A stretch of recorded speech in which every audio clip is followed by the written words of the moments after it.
Okay, hello everyone. Welcome to another episode of Q&A about business innovation and managing life. And talking managing life, I am not in my usual habitat because I'm not really on vacation because I don't really take vacations, but I'm in a different place that is sort of a vacation-like kind of place. And I've been walking around. It's an island, the island, which is different from my usual practice of walking around not an island. So anyway, here we are. Let's see, we have a bunch of questions that have come in. One I see from Roger asking, talking about independent scientists and being an independent scientist, and asking whether I think I count as one, and what are the upsides and downsides of not being part of the scientific establishment. So that's an interesting question. In my own case, it's a slightly complicated story because I started from when I was a teenager, actually, being pretty much deeply in the scientific establishment, going to fancy schools, getting fancy degrees, becoming a professor, publishing in academic journals, all those kinds of things. As I was lucky enough that I could kind of shoehorn some quite original things that I was doing into the rubric of things in physics that were pretty mainstream. And the early work that I did on kind of applying computational ideas to physics and to things and to science in general, I kind of managed to sort of publish those in physics journals and things like that, sort of using the mantle of physics, but doing something that was really a departure from traditional physics. Now, a big early project of mine was developing my first sort of proto-computational language back in 1979 to 1981. And again, that was something that there wasn't really a scientific establishment way to do that. So it wasn't like I was saying, I'm not part of the scientific establishment. It's just that that's something that one does in a way that doesn't sort of connect with the scientific establishment as such.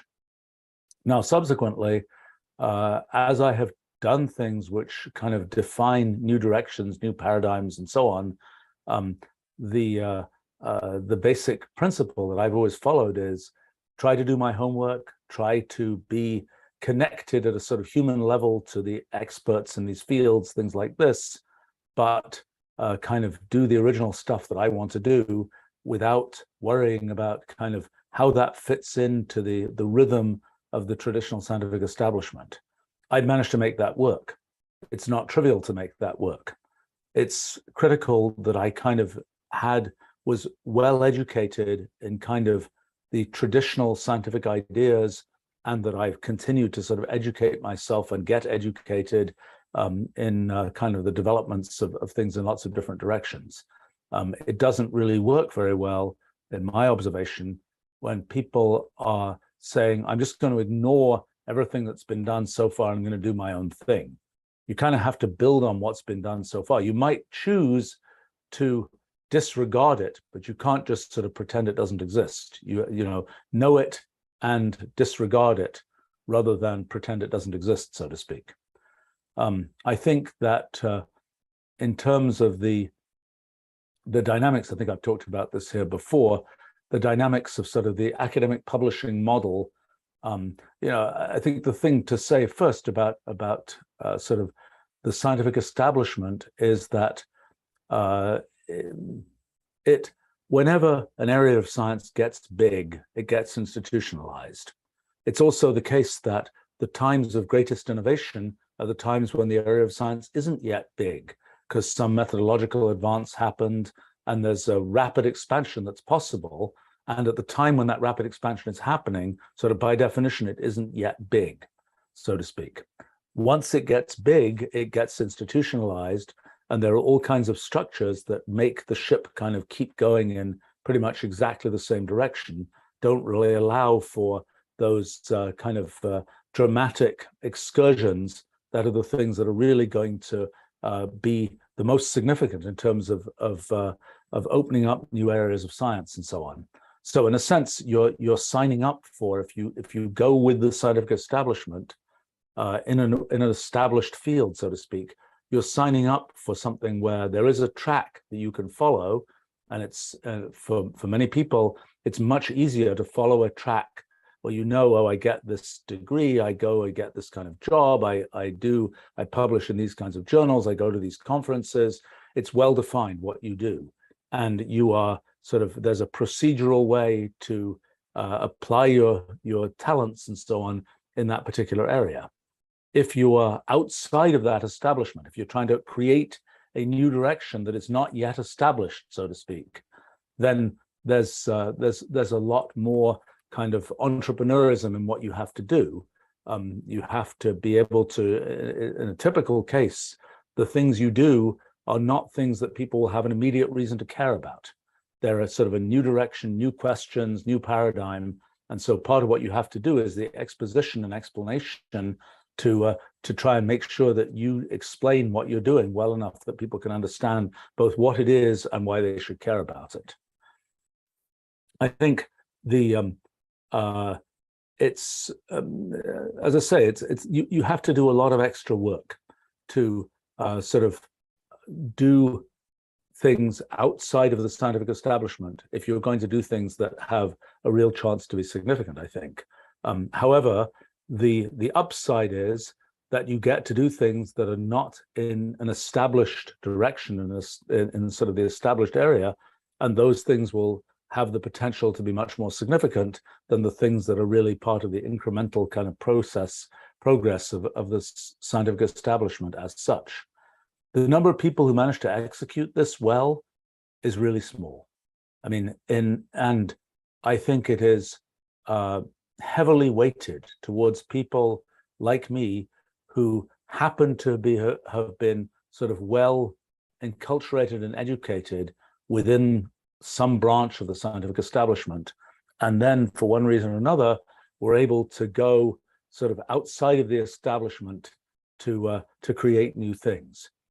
People who say, I'm just going to ignore all of the existing kind of knowledge and culture, I think that's a much tougher place, and in practice has been much less often successful. And often you hear about people, sort of historical scientific figures, where people say, oh, that person was kind of just an uneducated whatever. Well, when you actually study the history, it isn't true usually. Usually they went through all kinds of education and learned all kinds of things in a pretty established way, and then for one reason or another they weren't off that track, and they were perhaps in some cases they were sort of easily able to go off that track because they had another thing they did for a living or whatever that was highly productive. Sometimes they went off that track and it wasn't very productive, and they had to kind of scramble to get back to something where they could make contributions and so on. But I think the vision of the person who didn't learn much and is just going to figure out everything from scratch, that's a pretty difficult vision to make into reality for most areas of science. Now, probably there's some areas, and I've seen a little bit of this in some areas of science that I've been involved in creating, like what we now call ruleology, the study of simple programs in the computational universe and what they do. That is an area where it's sort of it's such virgin territory that it is conceivable that people who don't have sort of significant educational background in science, for example, can make contributions. It requires a certain turn of mind. It probably requires a certain kind of organization of mind that probably comes from experience with things like programs and organizing large programs and so on. And I don't know whether it's possible to sort of get there with kind of the zero education kind of case. But so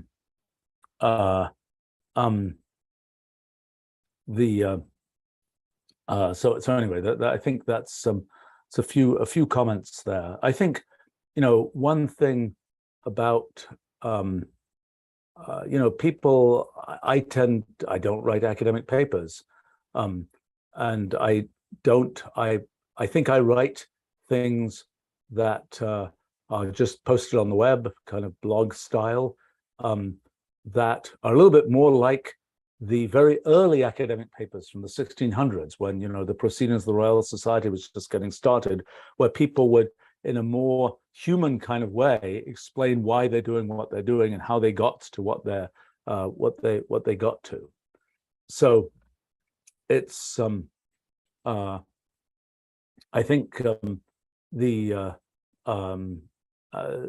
people sort of say, well, gosh, shouldn't you publish these things more in academic journals? Well, the fact is, a good blog of mine will have 100,000 readers on the web, which is really large compared to something that, and a good technical kind of blog, which is just absolutely huge compared to what you would expect to see from some kind of academic journal. So it isn't, in terms of the distribution channel, you might have thought, oh, you need kind of the scientific establishment to provide a distribution channel for things. It's not. It's, if for whatever reason one's developed some kind of readership, that's again not really a relevant thing. And in terms of, I suppose again, I've been in a somewhat unique position because the scientific establishment, so to speak, very broadly uses the tools that I've built. And so that's given me sort of another reason to be connected to a lot of people in that world. And so it's not kind of, toiling away, thinking about science in a sort of, in a way that's necessarily disconnected. I'm happy to say rather easy for me to, when I have a question about science, or I want to connect with somebody in the scientific world, it's rather easy to do that. Now, I have to say there have been periods of my life, for example, the 1990s, where I chose not to have too much interaction with kind of the outside science world for, in that case, a rather peculiar reason. The reason was I was working on my big book, A New Kind of Science, and every time I would have such an interaction, people would ask me, well, what about this? What about that? And they were kind of interesting questions, and I would go off and start thinking about them. And I realized if I followed every path of everything everybody asked me about, I would never finish this project. In actuality, it took 10 years to finish the project, but it would have taken an infinite time, I think, had I tried to follow all those paths people were suggesting. So I was, in that particular case, I was kind of like a remove the stimuli, so to speak, so they can actually concentrate on what I'm doing. That's become much less of an issue in more recent times, because my turnaround time for going from sort of the inception of a project to having put out whatever I'm going to publish about that project has gotten to be much shorter. And so it's much less of an issue to, it's more, I take point of view, well, if that's an interesting thing to study, okay, fine. After I finish this, maybe I'll study that. Often I don't, but it's less distractive these days. Let's see. There's a question from Aaron here. What's the artifact behind me? I'm not sure. This is a rented house, and I don't know its the nature of its various artifacts. I'm going to guess I'm on an island called Nantucket, which is used to be kind of the 100 and something years ago, used to be kind of a center of the whaling industry, and so there's a lot of whale and ship themed things around here. So maybe that's something ship related. I suspect I should be able to run our image identification system from Wolfram language on it, and there's a decent chance maybe somebody can do that. And there's a decent chance that it will say what it is. So there's a question here, also from Aaron. Have I ever focused too much so that the focus was detrimental to my work? Yeah, that happens all the time. I mean, you dig into something, you think you kind of know how things work. You're continuing to just sort of say, well, I know how it works. I'm on this track. I just have to keep going. And by golly, you won't get there.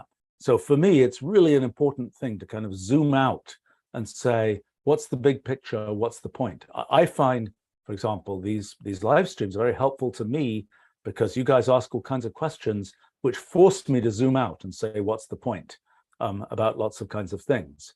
But whereas if one is just sort of locked in, kind of on a particular track, it's often one ends up with this in this situation where you never zoom out to say what's the point, and often the track isn't quite the right track. Certainly in terms of solving scientific problems, that happens all the time. I mean, I think I have learnt, and the zoom out and ask what the point is, I'm very big on doing that.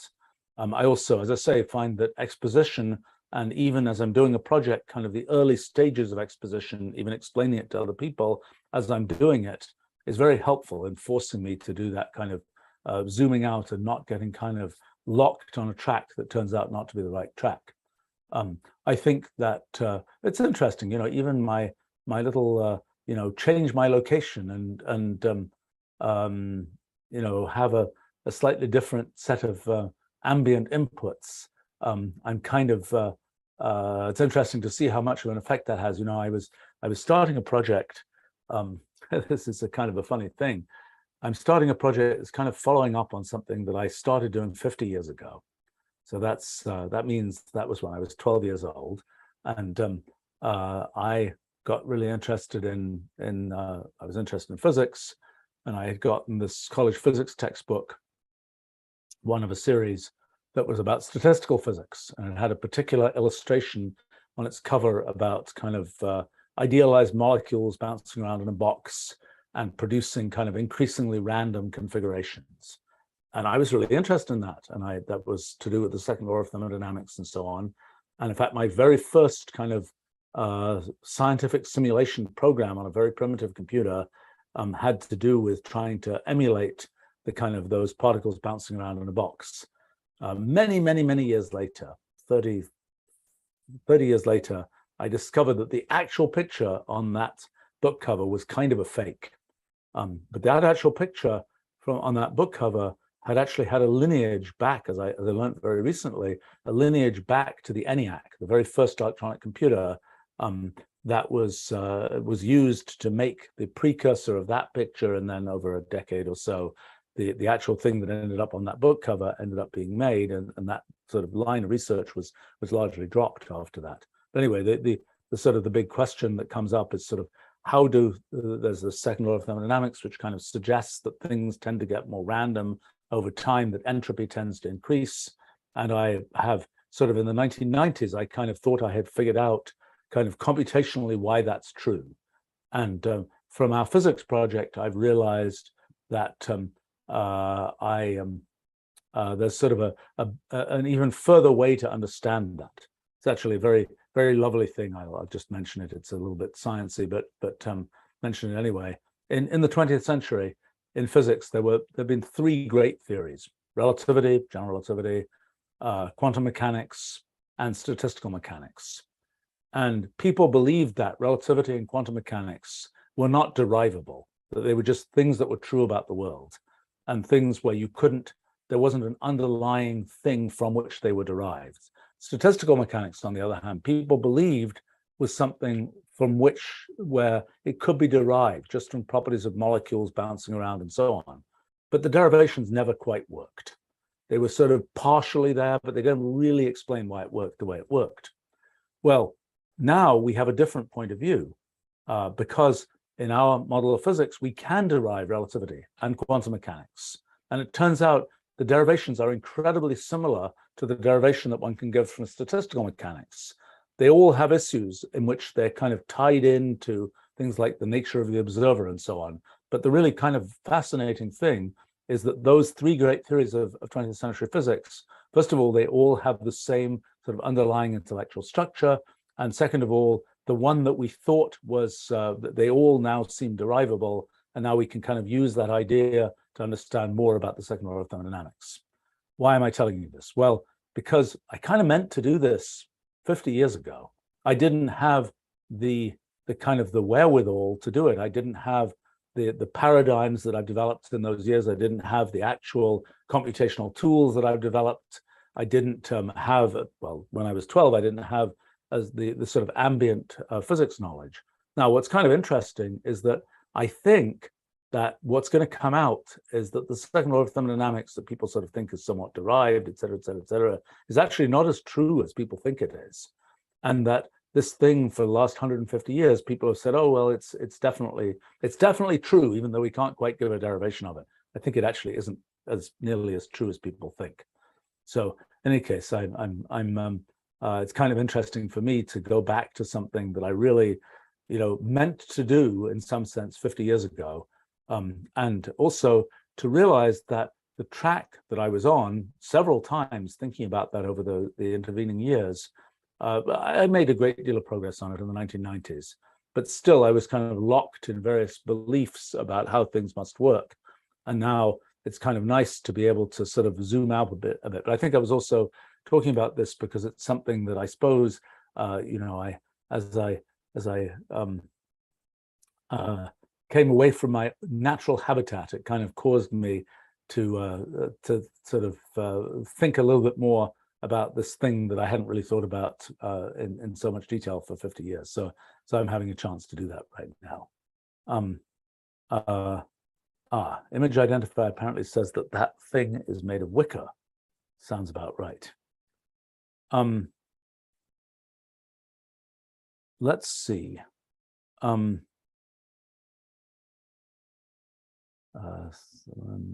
Dougie says that they've been looking for an isolated island with limited tourists. They're hard to find. No, this is not. This is an island with many people on it, I have to say.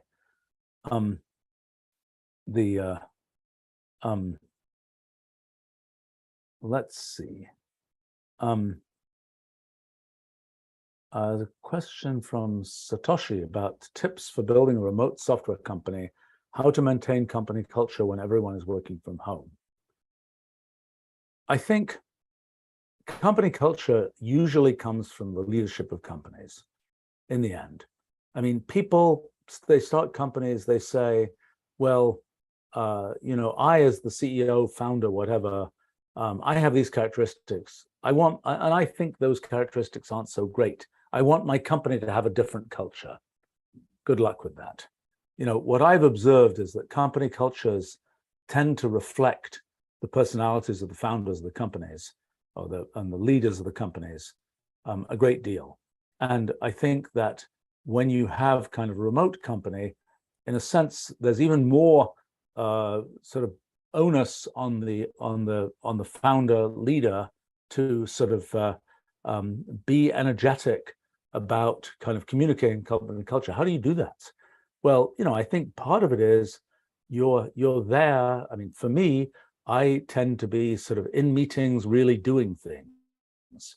So, there's a kind of point of view about management that says, don't let the employees ever see you actually figure something out.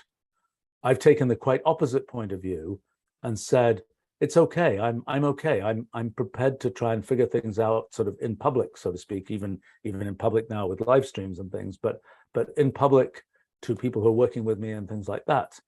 And I think that process of people seeing the leadership, figuring things out, really understanding how the leadership, sort of expects and wants to do things, that's very helpful in defining a company culture. And it's very helpful because people, when somebody is off, not in that meeting, and they're thinking to themselves, how should we think about this? What should we do? And they say, well, I remember this, the CEO person who, in this thing that they were doing just recently was confronted with a similar question. And here's how they thought about it. And, here's how they resolved it. And that helps. And also the way that in meetings with multiple people and so on, the way that one defines sort of the interaction between people, the way that one expects people to communicate with each other, the extent to which people can be direct. In our company, we have a rather direct company culture where people just tend to say what they think, whether that's highly polished and varnished or not. It's a culture where, for example, if something didn't go right, the best strategy for the person is just to say that, rather than to kind of try and sort of hide it and paper it over, because kind of in our company culture, there tends to be I would say, a culture of drilling through things like that, which usually doesn't end well. And it's different from, other companies work differently. But I would say that the most significant thing that I can see in terms of sort of company culture that can be sort of implemented remotely is just let people in on the process of what the leadership is doing, so that they can kind of learn from that and see the thought patterns that define what is ultimately going to be the company culture. And I think that's I don't know of too many gimmicks that sort of instill company culture. I tend to, the very fact that I'm using the word gimmick to describe them kind of might suggest I don't feel very positively about them. But I think that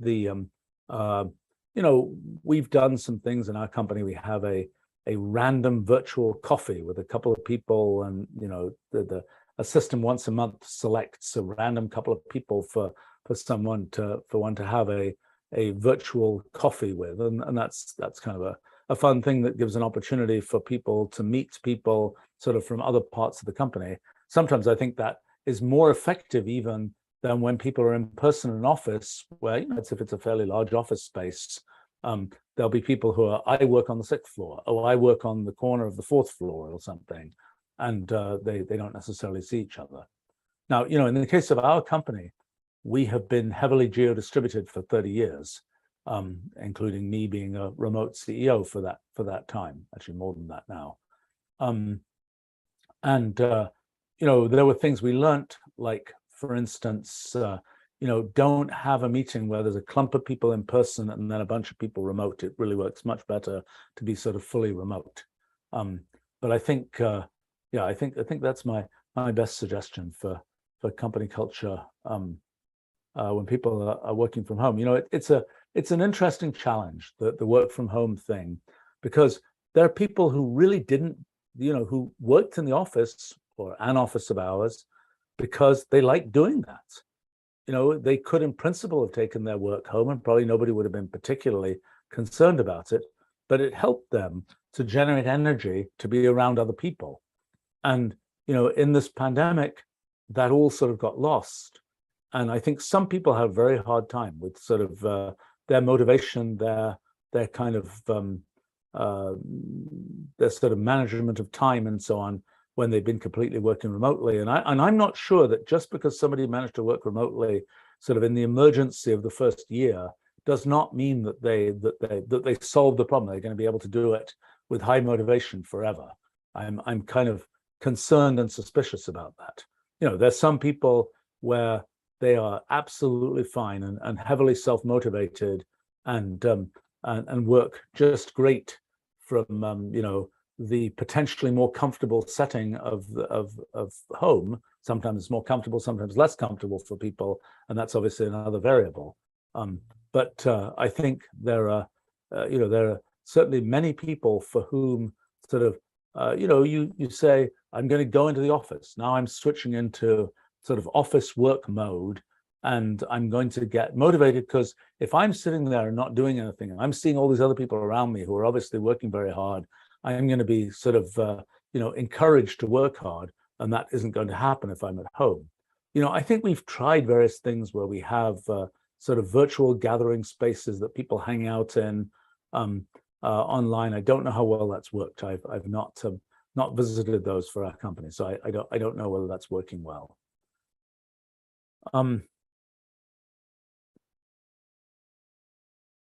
Let's see. Oscar is asking, from a business point of view, how do you make the jump to working on highly technical projects that have long development times and higher costs?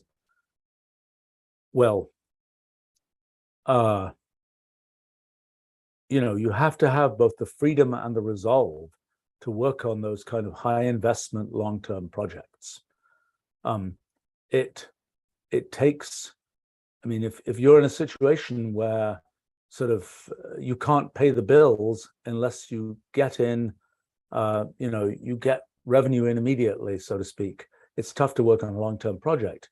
Sometimes you get, people get investment money saying, we're going to work on this long-term project. That's it's a necessary thing to do, but that can be very, very risky when it's a long-term project, because you say, great, I'm going to get enough money that I'm going to have the money to work on this for 3 years.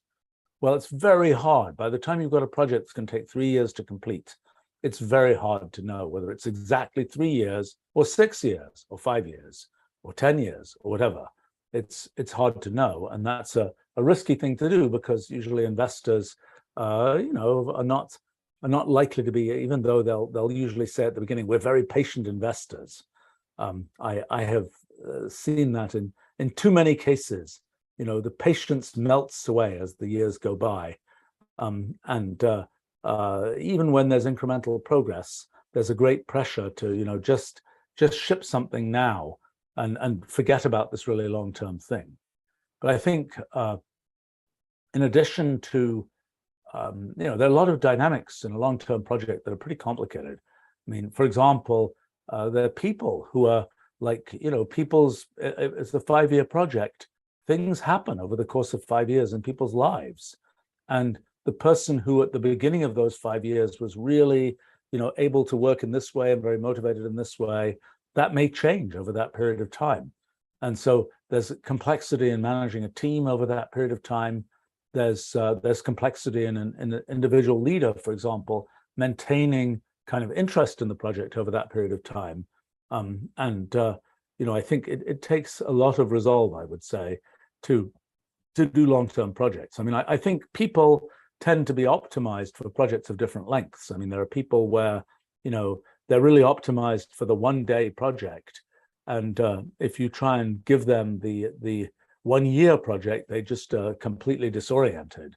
Or they can be optimized for the 1-year project. And if you give them the project that's supposed to take a day, they'll spend 3 months, preparing everything very beautifully in order to take that day to do the project. They're just not used to these shorter timescale things. But I think you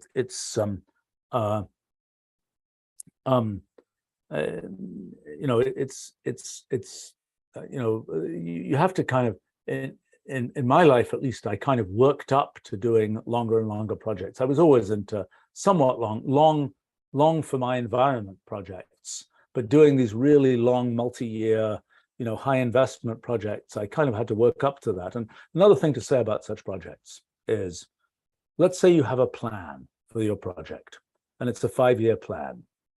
Well, if you don't have a mechanism to kind of sort of pivot that 5-year plan as you realize that something, that the thing you thought was the direction to go wasn't quite right, then that's not a good thing. And what I've realized with a lot of long projects I've done is that, I had a general vision for what they should be at the beginning. And honestly, to most people from the outside, the project that I ended up with was pretty much the project I said I was going to do at the beginning. But if you look in more detail, it really wasn't. If you look in more detail, you'll see a lot of kind of, micro changes of direction that maybe together add up to something fairly significant. They don't change the overall vision of what the basic, one-sentence summary of what we're trying to do is, but they usually, at least, but they do change a lot of the detailed sort of navigation of how you get there. And I think the sort of willingness and ability to make those changes is fairly critical. And I was realizing that recently about a bunch of projects I've done, because I've had the good fortune that, large projects I've done have not failed. And yet you hear about and see lots of cases where people say, we invested a ton of money in this and we threw more money into it, and eventually we just gave up because it just wasn't going to work. Why hasn't that happened to me? Well, I think one of the major reasons is because I haven't been that rigid in, we're following this path and nothing but this path. If there's something that blocks that path, it's like, okay, let's go figure out a slightly different path. So a typical case of this is, and this is something that is often a problem in management in companies, is somebody says, okay, I'm going to build a piece of software, let's say. Somebody says, give me a spec. Give me a specification. Tell me what I should build. Person writes the specification. Person goes off and starts building the software. Turns out one piece out of the 15 things in the specification, one of those pieces is really, really hard. Okay.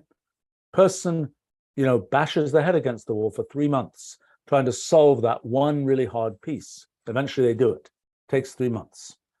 But if they'd gone back to the person who made the specifications and said, well, I can do most of this, but one part is really hard, the person who made the specifications might have just said, oh, that one wasn't terribly important. Don't worry about it. Or knowing that it's hard, says, well, let me rethink about that and let's find a different way to achieve my global objective, different from the specification I gave. And it's often difficult from a management point of view to zoom back out to the global objective because, things have been delegated down and in the end, somebody is sort of writing the code for this particular part and they don't know the big picture. And in fact, sometimes you don't really want them to, engage too much with the big picture because, somebody's writing some piece of some system and they could say, well, I don't really like the whole system and I'm going to write something different and et cetera, et cetera, et cetera. And that's usually disastrous because then the thing they write fits into the system the way they imagined the system would be, but not the way everybody else is building the system. And you end up just throwing away the work they did. So that's not a good thing to give people sort of too much. I would say I like to give visibility, but too much kind of engagement with sort of the whole system. It's good for them to know what the whole system is. It's not great for them to be in a position where they're saying, well, I really don't like that part, and I'm going to build the thing that's for the system, for a different system than the one that's actually being built. But I think this thing about sort of you've delegated down some particular function to the point where the people doing it don't know why they're doing it. And they can't kind of recurse back up and know to kind of rethink things if things got hard in that direction. That's bad. It's a difficult thing to manage because, as I say, you don't want to have everybody doing every subpiece be asking about the whole big picture and wasting all their time thinking through the whole big picture. But on the other hand, you don't want them going off sort of drilling in a direction that makes no sense, and particularly when they hit a hard piece in their drilling, to not know that they can go back up the chain and say, can you rethink this, so to speak. And that's why, for example, for us, one of the things that's been a challenge is, I invent some project and I have some sense of how long that project should take. Often I'm a bit over-optimistic and often everybody's over-optimistic because they don't know. You don't know what you don't know. You don't know those obstructions you're going to hit. You haven't realized yet. But, let's say it's a project I think, it should take a month, let's say, to do this. Well, we try to track in our project management system. Did it really take, okay, 3 weeks has gone by, a month has gone by. What's happened with this project? And one thing that can happen is, well, there were some obstructions that were hit. People worked very hard with great talent to get over those obstructions, but the whole sort of expectation of time was completely blown.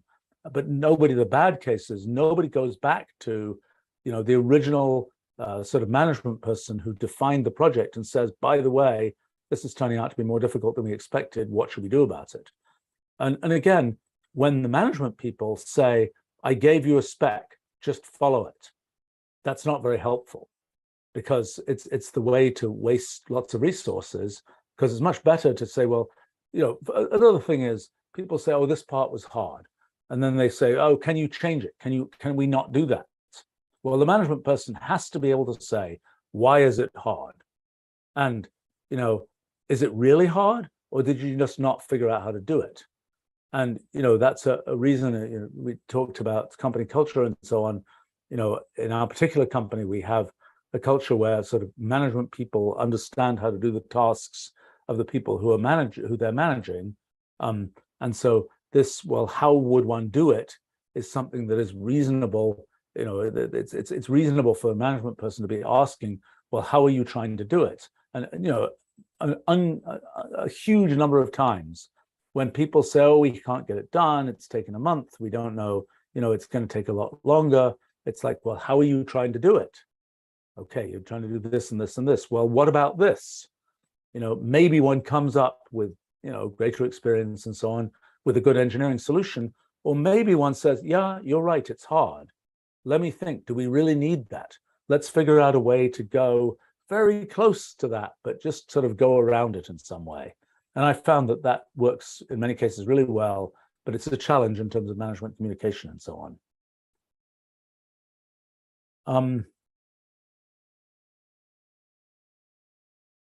Memes is asking, if one had the opportunity and means to pursue a completely different avenue in life, even though it's not one's formal field of study, thoughts on big life changes like that.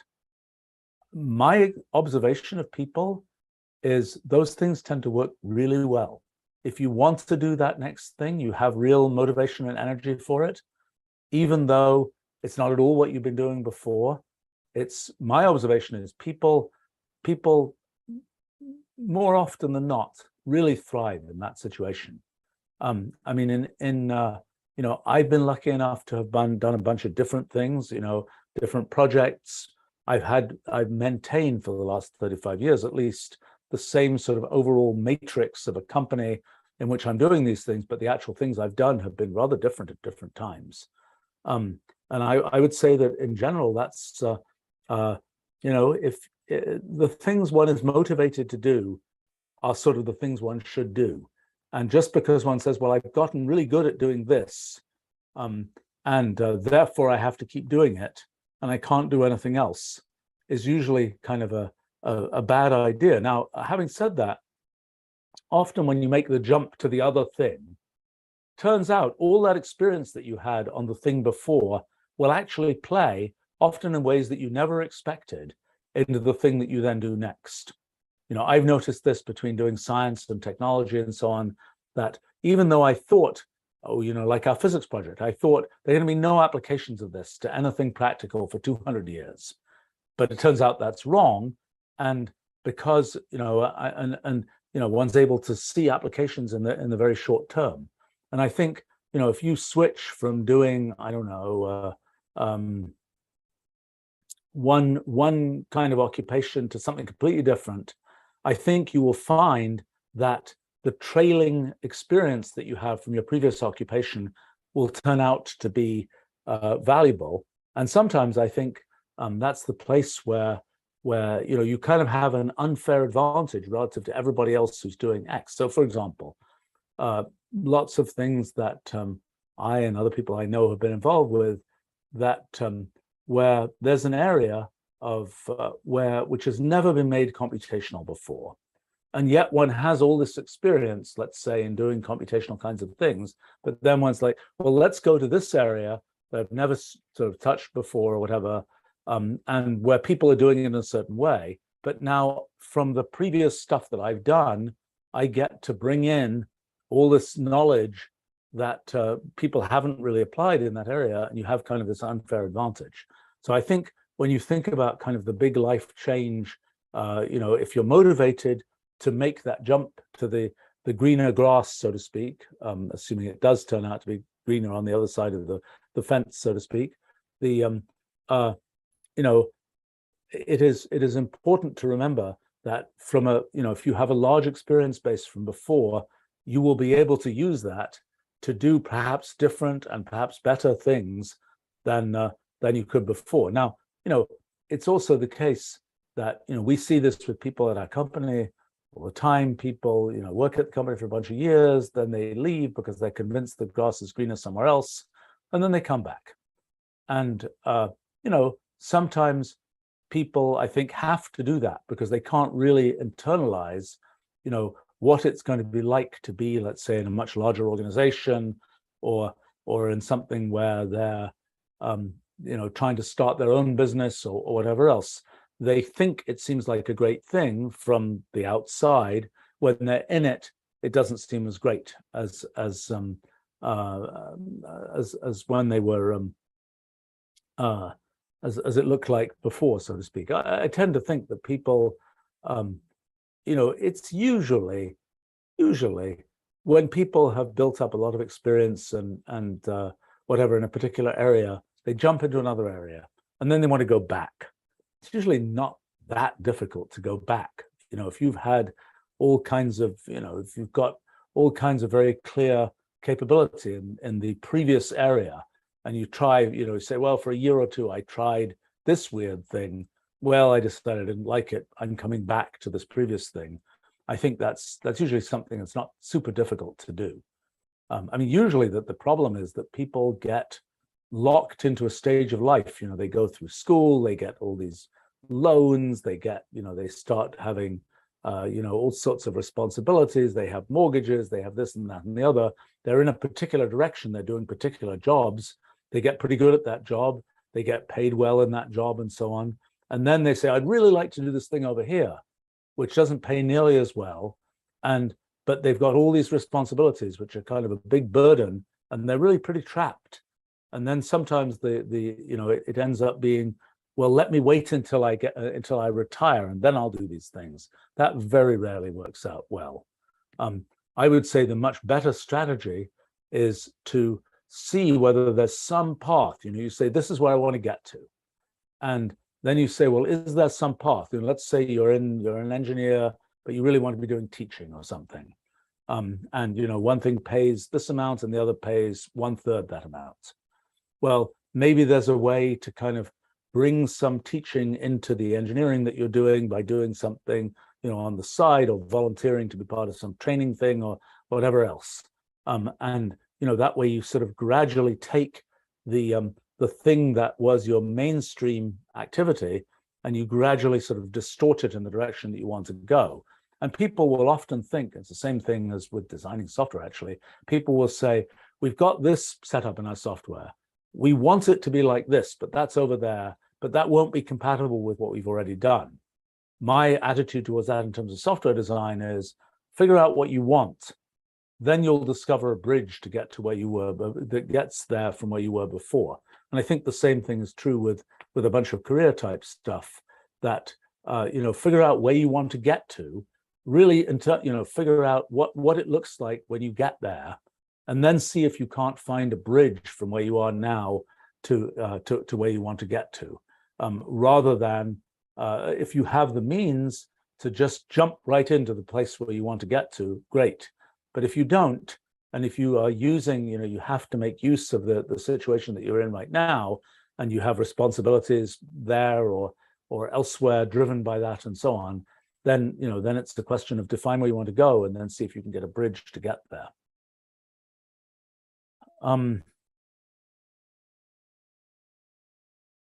Let's see. Oh gosh, Erin is asking, any interesting discussion on the history of the whaling business? The history of the whaling business, such as I know it, is one of these sort of tales of disruptive change. Because, back in the day, the only way you got oil for things was rather gruesomely from whales. And people would go from, Nantucket, and it was sort of a high-tech business. They would have ships that went all over the earth, hunting whales. And then they would derive this small amount of oil from each whale, and they would, use that for all kinds of goods. And, then at some point, I guess it was the late 1800s, people discovered that you could get oil by drilling into the ground and just, sort of pumping it out. And, there was an awful lot more oil there than there is in Wales. And my impression is the whaling industry kind of collapsed pretty quickly. And because the oil that you could get from the ground was really kind of more or less plug compatible with the oil you could get from whales. And the whole sort of elaborate kind of, go out on a whaling ship for 6 months or a year at a time and go all the way to the Pacific from the eastern seaboard of the US and so on. All of that seemed to collapse rather quickly. And it also, interestingly, I mean, as a place, Nantucket, the island, had a prosperous time when it was sort of the center of the whaling world. And then it went through a long period of kind of sort of, poor economic situation until it sort of became a tourist spot, probably in the 70s, maybe 1970s. And it's perhaps too much of that now. By the time it's got, fancy shops and restaurants and so on this fairly small island, it's all very fine, but it's a very different place than it will have been in the rugged times of well, it was prosperous when the whaling industry was here. I think it yeah, went through a long period of not being. I suppose it's a sign that there are these industries that develop that are kind of, in a sense, they've developed a long way in a certain direction, and with lots of effort, and then something disruptive comes along, and really things change very rapidly. And I don't know the extent to which, when that's happened, and there's been an industry or a country for that matter, where there's been some source of wealth. I think it's always an interesting process whether people have been prepared to think ahead enough to sort of diversify how that wealth is used, or whether it's all like, we're just going to have, it's going to be oil or whatever else forever. And then when that disappears, or whales forever, when that disappears, it's it's all over.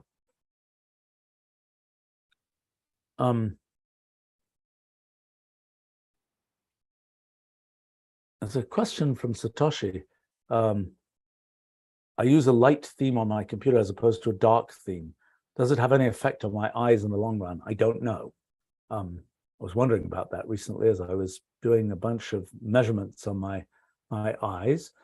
The answer is maybe. I'm actually sort of thinking maybe I should. I see more and more people using dark themes. I would say that in our technology, we are not supporting dark themes quite as well as I would hope, and that hopefully is going to change over the next few months. And maybe I'll switch. I feel a certain kind of retrogradeness to dark themes, because back when I started using computers, it wasn't a dark theme. That was the only thing there was. It was a cathode ray tube display, and it was dark unless the electron beam was lighting up the phosphor dots.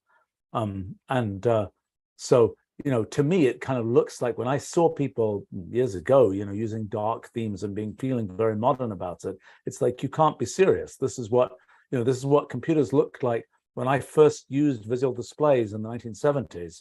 This is what those displays looked like.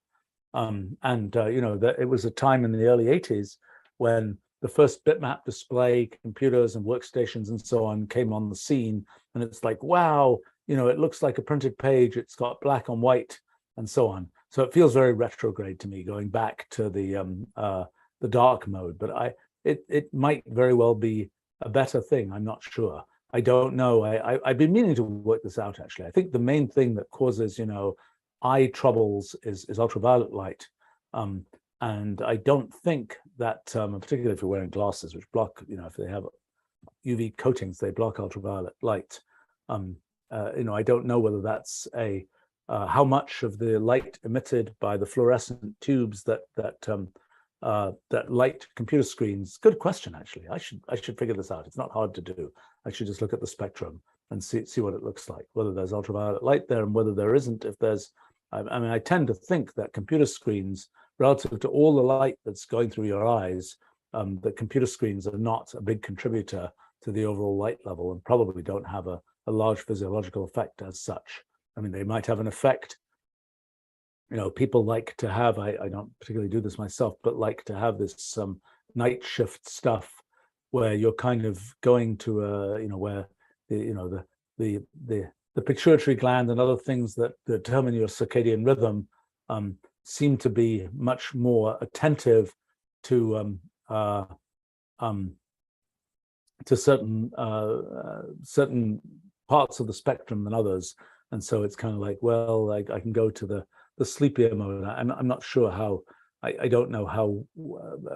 I haven't really tried that for myself, so I can't comment on it. Diesel asks, how much time do you spend each day on your phone? My phone tells me, oh, you spent, this week you're up this amount, down this amount. The fact is, sort of on my phone, as such, a minimal amount of time. But I often go. I like to walk for 10,000 steps, which is an hour and a half to 2 hours every day, and a couple of meetings. My first 2 meetings of the day I'll usually do while I'm walking, and when the weather is bad, I'm like walking on a treadmill and I have a computer screen and so on. When the weather is good, I can, as I put it, go kind of free range, so to speak, and be walking outside. Actually, when I say free range, I usually even mean going outside of my own property and things like that, and sort of walking around. And when I'm doing that, for a while, I was really making an effort to take an iPad, sometimes even a computer with a whole sort of popcorn selling like setup.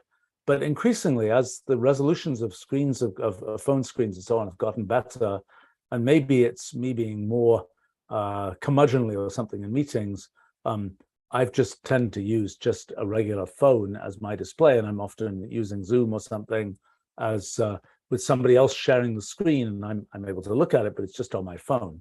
So my hours per day of phone time, my phone thinks I'm just like that terrible teenager who is just living on their phone, so to speak, because because I have a Zoom session going sometimes where I'm watching things on my phone. But in terms of sort of doing things on my phone, very small amount of time, because usually I'm doing things like reading things, responding to email and so on. Why would I do that on a phone when I could do that on a larger computer screen? And I get hundreds of emails every day, and that's a big challenge and a big sort of a piece of personal discipline to keep to actually respond to these, and to not have I have all sorts of personal analytics that have plots which show me, as a function of time, the amount of unprocessed email, the amount of pending email, and so on.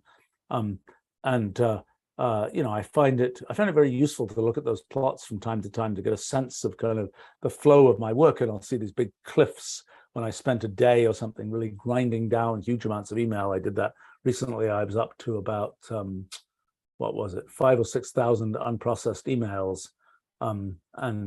Usually when the number of unread emails bounces to maybe 500 in a day, the unread is easier to deal with than the unprocessed, because I'll usually read through the emails, and if they're easy to deal with, it's just like delete, delete, delete, or respond in some simple way to them. It's what tends to happen is I'm kind of sifting through the sort of compacting things. So I'm sifting through getting all the easy ones done, and then I'll get to the difficult ones, and those difficult ones will tend to sit there for longer. One thing that I do tend to do is that some email just resolves itself, and so there's somewhere I'm just going to leave it, because in a week it's probably going to have been resolved. And the only thing that I really kind of is challenging is when people are working with me on things and they resolve something because they're dealing with it. I don't have to deal with it. I kind of make a big point of respond in the thread. So when I go back and look at that email again, I can see kind of that it was responded to, and I see that in the same thread. If it isn't in the same thread, then I'm like, oh my gosh, this hasn't been responded to. Send it. I have an internal email alias that is for tracking things that I'm suspicious whether they'll be responded to. And so that gets tracked in a tracking system and person and so on. And the goal there is to make sure that, sometimes, and this is again a sort of a judgment call kind of thing, there are people within the company and so on, where I'm very confident that they are well organized enough that if I send them something, it'll get dealt with. There are other people or other things I send where it's not so well defined what has to be done. It's not so clear who's got to do it. The people have not been so reliable for me in terms of getting things done. And then I copy that piece of email to a tracking alias so that somebody can go through and check off over the next week or 2 weeks or month or whatever, did this get done? And many of these things will then have a timer that gets set that says, this is something that should have been done within 2 weeks. Okay, well, we don't have to worry about it for 2 weeks, but in 2 weeks, let's go check on it and see whether it actually got done. And if necessary, bug the people involved to say, can you do it now, so to speak? And that's been kind of a useful process. Hobby S is asking, if you were 1 year without computers, what would you do? I think I'd be a sad person in that time, but I suspect I would read a bunch of books. I don't know. I would feel at this stage of my life that it was a pretty sad year, so to speak, because most of the things that I can do that are productive involve computers. I think that I would find myself, there are things I could sort of think about with on scraps of paper, so to speak, but to really turn them into anything real would be something that is I'd be very frustrated not being able to do that with a computer. I want to come back to something, a question that was asked at the very beginning here about sort of the science establishment and living in that and not living in that and so on. And I want to say that one of the great things about doing things computationally and kind of computational language is the extent to which it allows one to really define what one's talking about and know that one's defined what one's talking about. One of the challenges in sort of being outside the establishment and kind of, sort of not having a well-defined institutional structure that provides sort of a value system for what one's doing is maybe what one's doing doesn't make any sense and one wouldn't know it. But the great thing about computational language, writing computational language, running computational language is by the time you've told the computer what you're talking about and it's run it and it's produced something sensible, you kind of know it's sensible. You don't have to ask anybody about it. You can kind of see it. Your computer told you it was sensible, so to speak. And that's a dynamic that I think when one talks about sort of operating outside of the scientific establishment, so the really bad cases, it's just a bunch of words. They're different words from the ones everybody else uses. Nobody really knows what they mean and doesn't really add up to much. But if it's words plus, there's this computational language code and you can run it and it makes these great pictures. You can kind of, if you need to, you can kind of take it apart, see exactly what it was doing. That's a much more concretely valuable kind of thing to have. Let's see.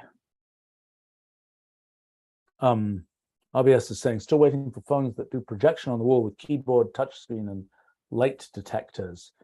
Yeah, I mean, well, there've been I've seen these products at trade shows and things where it's just a passive device that watches your fingers and you can be typing on anything and it'll know what you're typing. Sometimes it can project a sort of grid on the thing you're typing on. And in terms of being able to project, having a small projector can project things on the wall. Yeah, I have one of those actually. I've had several of those. I have one right now. I haven't really made use of that as a kind of a display to work from. I've used it as just sort of a thing for displaying like a clock and things like this. Let's see.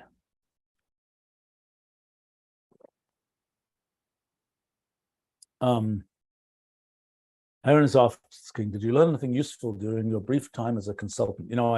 I did kind of strategy consulting for tech companies, at first as a hobby between my sort of first company and my current company back in the 1980s.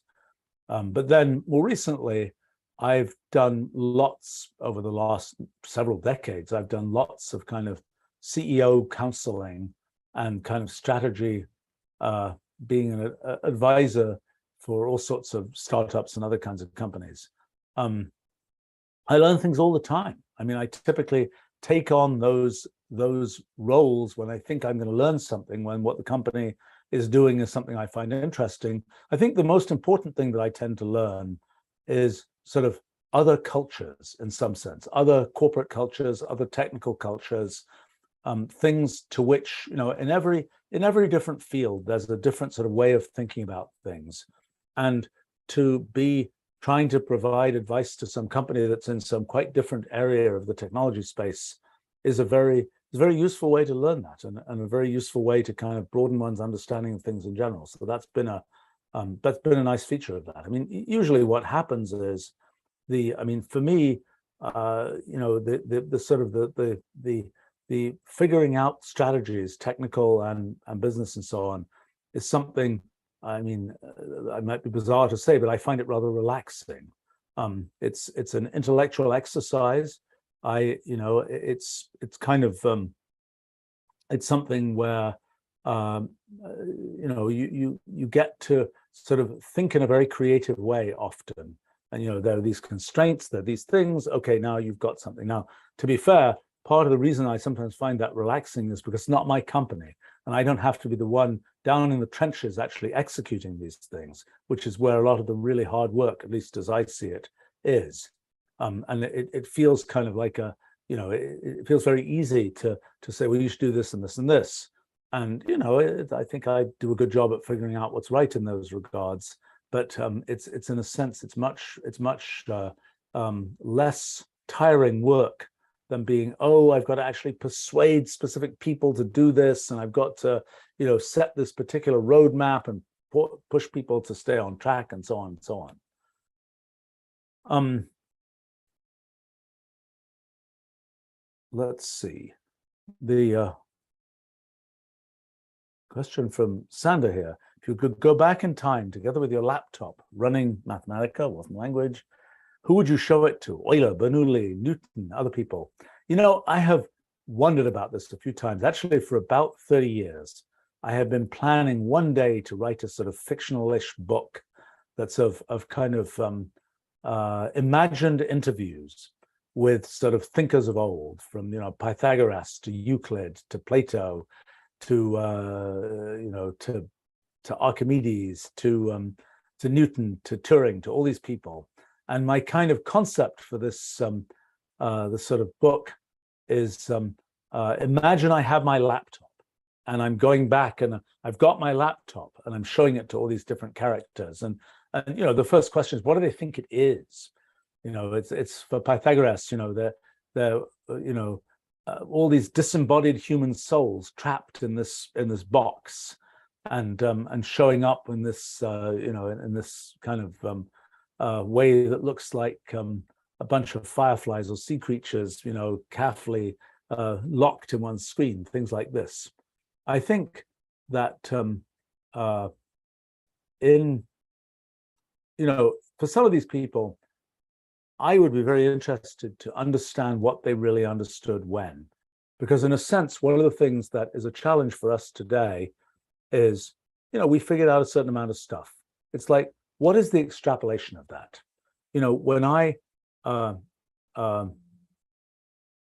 When people first started having the idea of universal computers, the concept that there will be word processors, the concept that computers will be used with user interfaces, et cetera, just didn't occur.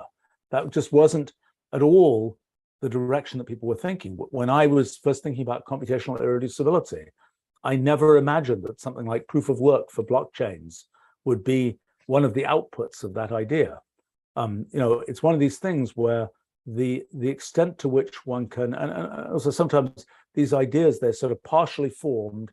And I guess I'd be very curious, the things that somebody like Newton had figured out, had not figured out, or sort of thought might be true, but then in their time, they couldn't tell whether they were true or not. For example, I was recently, because I've been looking at second order thermodynamics, I've been looking back at the history of people believing that molecules existed. Even in the time of Maxwell, 1860s and so on.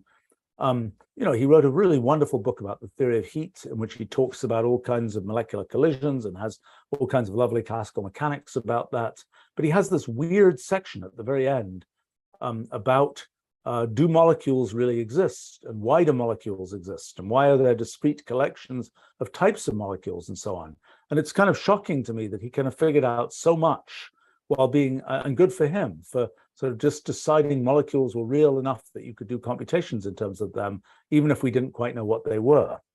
And I think that these kinds of things where you're asking kind of the thing that you're kind of wondering, what did they think might be true? What did they miss, and why did they miss it? Why did Leibniz miss universal computation? Why did Newton imagine that there will be artificial satellites based on Newton's equations, and so on? What did when Newton thought about alchemy, for example, What did he think correctly about? What did he not think correctly about? These are some of the kinds of things that I would find interesting. I think that it is not trivial to communicate well with a person, separated by that amount of time. Even by, I would say, 50 years. I'm old enough now to sort of know what it was like 50 years ago and so on. And I realize that quite a lot of the things, well, there are some conversation fragments which I know I have these days about software engineering or about various aspects of computation. Transported back 50 years, they will be incomprehensible, just a soup of words. And if you go back 300 years, there's an awful lot of what we might talk about today scientifically that would be deeply incomprehensible. I mean, I noticed this even talking to people with different kind of backgrounds and different knowledge base and so on. There's some things where I can kind of explain our physics project reasonably quickly. And there are some cases where it's like, oh my gosh, there are just so many pieces that are not part of kind of the way people think about things that's very hard to explain. Like for example, people who fundamentally don't think about things computationally, it's quite challenging to explain some of these kinds of ideas, which to me are sort of, ideas like time is the progress of computation. If you really don't get what computation is, that's a hard thing to grasp. And I think, as one imagines going back to sort of the people of old, so to speak, and having these conversations, one of the challenges is what would one understand? Would they be saying things about, alchemy that I don't have a clue what that means, and I don't really have the background, and it's just sounds like a soup of words. So I think that's sort of a challenge there. But I would say, I don't know which. There are people where I would be curious to confirm my impression of what they were like, how they thought about things, in terms of ones where I would really,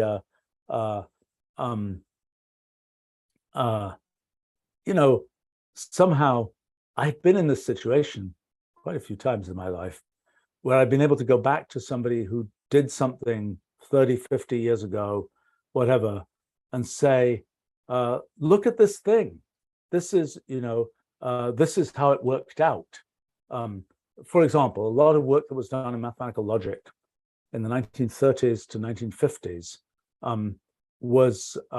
we've now made good use of that in our physics project. And I've had the opportunity to go back to some of the people who invented some of that stuff back in the 1950s, 1960s, and so on, and say, look, this stuff you did back then, it's got new legs. It's doing exciting things in this physics project.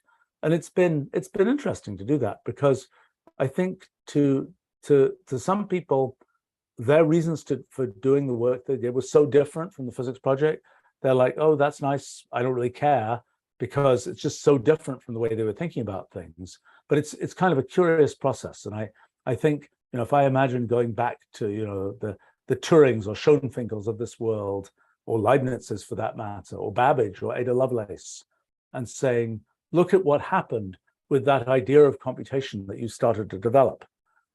I kind of could a little bit imagine the conversation that would ensue. And that's kind of why I thought about writing this book of kind of imagined conversations, is because I've had enough conversations in real life with people in different sort of intellectual situations that I kind of think that I have this idea how those conversations would go. And that's sort of why I was imagining writing it. M comments, a discussion between Ada Lovelace and Alan Turing would be interesting. Yeah. That one, I think they would have been able to understand each other.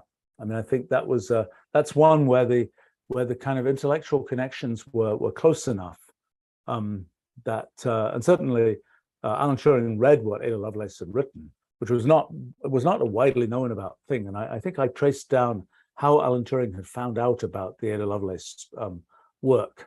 And it was through some sort of very British kinds of channels. Anyway, okay, RBS is saying one should talk to Euler. Yeah, I mean, all these people, it will be interesting, and maybe I will have to try and try and sort of recreationally write a little bit of this this sort of pseudo fiction book, and Memes is suggesting that I need to write fiction, even if just blogged in chunks. You know, the thing that most holds me back about writing fiction, the strange thing, which is, first of all, I don't read much of it at all. I don't read, which means that I'm kind of, you know, I worry that I just don't have a clue how to do it because I just don't read it. But the other thing is that when I'm making up, for me, it's much easier to imagine writing about an imagined conversation with Ada Lovelace than it is to invent a personality, to invent a character that I want to put into a fictionalized account. And I think that's some kind of strange empathetic shyness or something, because I just somehow worry that you know, to invent a character is to kind of, in some sense, reveal too much about how one thinks about things. I don't know if this is really true, and I haven't really tried doing it. So maybe it isn't true, but I also feel like a lot of to really make, if I imagine a historical character, I think I can make it a fairly rich character. If I am constructing a character kind of out of Lego blocks today, you know, either I'm putting together blocks from people that I know, and maybe that's the way a lot of fiction writers actually do it, but that sort of doesn't feel quite right.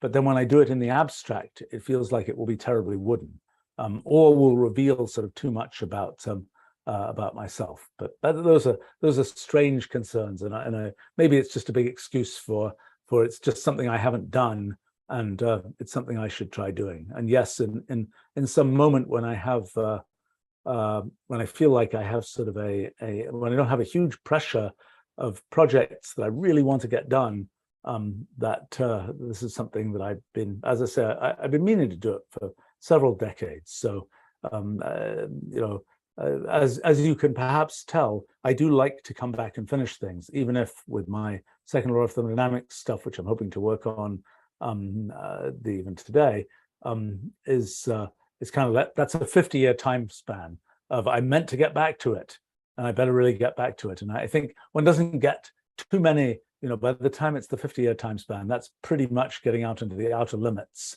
of time to finish a project kind of time. But anyway, hoping to do that. All right, I should wrap up for now. I think I should have another day job live stream coming up in just a couple of minutes here. But thanks for joining me for this, and thanks for your questions, and see you another time.